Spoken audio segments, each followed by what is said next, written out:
Yeah, and you know what? He always used to come in to hail to the chief, but I think that maybe they ought to introduce him to ZZ Top's pearl necklace.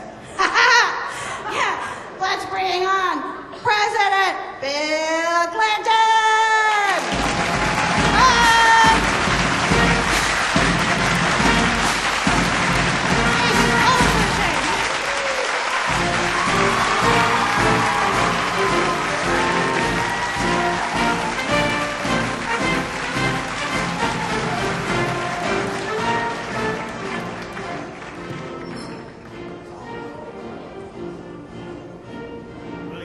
Good to see you all today.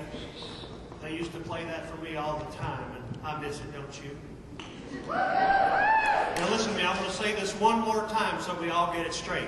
I did not have that last piece of chocolate cake, Hillary.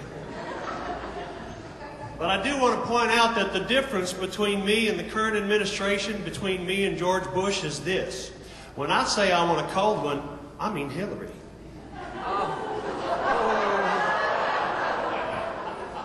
I'm glad you're with me, folks. It's been a long time. You know, we did suffer through a tragedy recently in our family when our dog Buddy got run over by a car and died.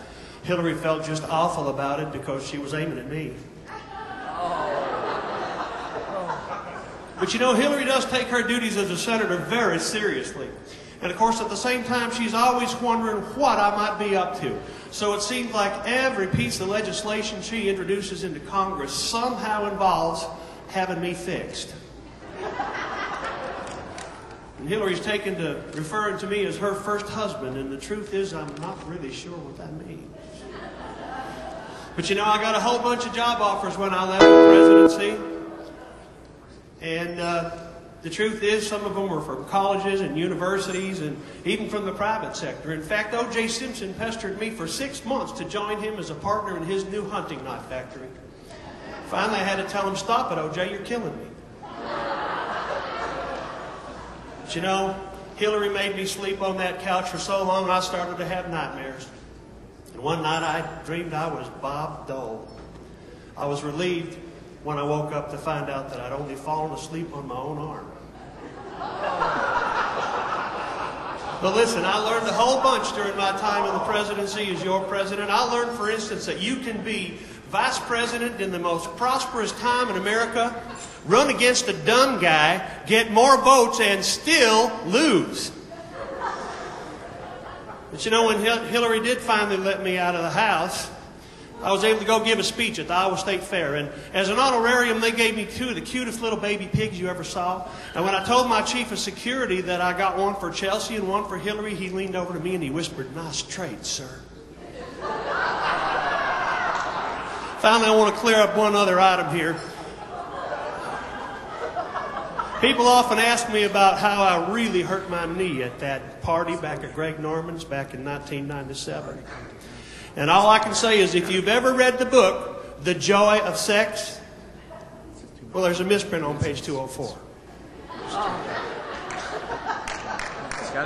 I'd like to finish up with an old spiritual played throughout the South throughout my formative years. Hit it, please. And it goes something like this.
I experimented with marijuana a time or two, but I I didn't inhale, and I never got laid, so I feel your pain, I do. Those British girls were so cold. They were just like Hillary, only older. And I got so lonely I could die. I love this part, don't you?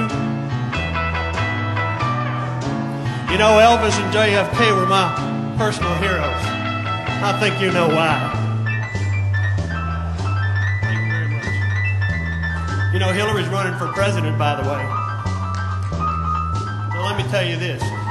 If your baby leaves you and you've got a tale to tell, well then take a walk down Lonely Street, the Heartbreak Hotel.